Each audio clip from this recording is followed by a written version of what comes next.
At the end, everyone's singing "You'll Never Walk Alone" with the players all lined up. They're all crying.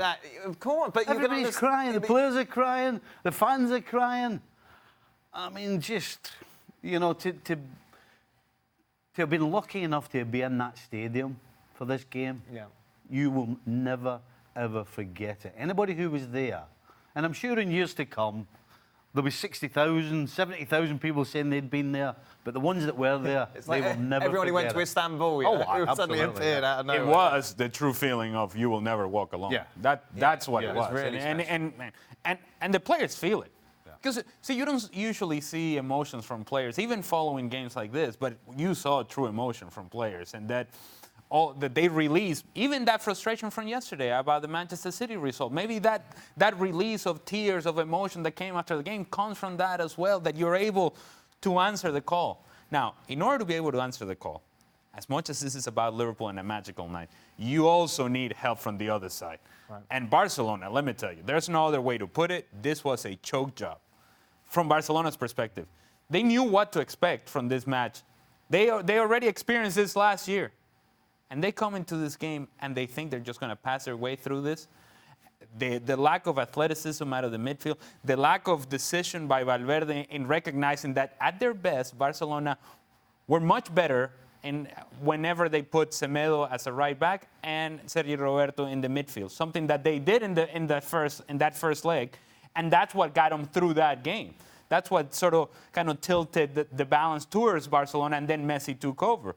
So late to react to that, because it was the same thing that we saw in the first leg, in that first half, where it was Liverpool time and time again. Barcelona late to react. Valverde, unacceptable with his decision-making. And I think it's actually fair to ask for his job at this point. It's not my job to decide whether he gets fired or not. But you have to ask a serious question. Hold on a second. How is this team not ready to play today? What we'll do, we'll talk about Barcelona a little later on. Sorry. No, just because otherwise this segment is going to be massive. And if we do Barcelona, it's just going to take over everything. Just a couple of last points on Liverpool.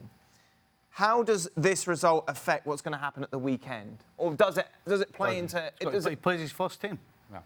You play your first team. You have got so long to recover after this game. But psychologically, can you get yourself up again? Oh, my goodness. You're not coming down. Absolutely.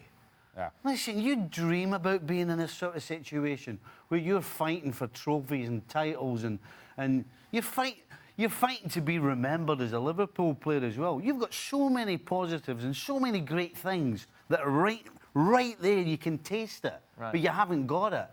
That if you can't get up to win a game that might win you your first ever Premier League title, and by the way, Liverpool's first in 29 years. You can't get up for that. You want kicked out of the club. You're not only that. You're not only now you're in the Champions League final, and by the way, I'm not disrespecting the teams, but it's not Real Madrid. And well, that was going to be my next question. Okay. Are they favourites? Whoever they face in the final? I don't know.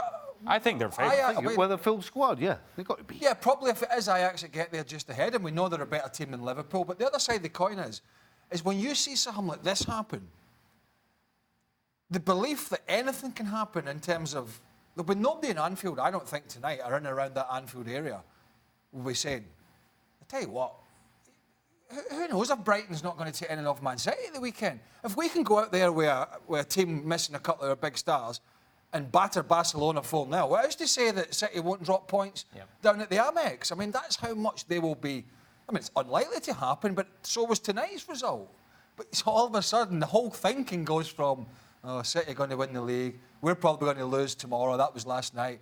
Now it's like, I tell you what, we could be in the final and win the league. Some of the questions people were asking us last week were, well, if Liverpool don't win any trophy... Yes. You know what I mean? That's what we've been answering all week. For more, sign up now for ESPN+.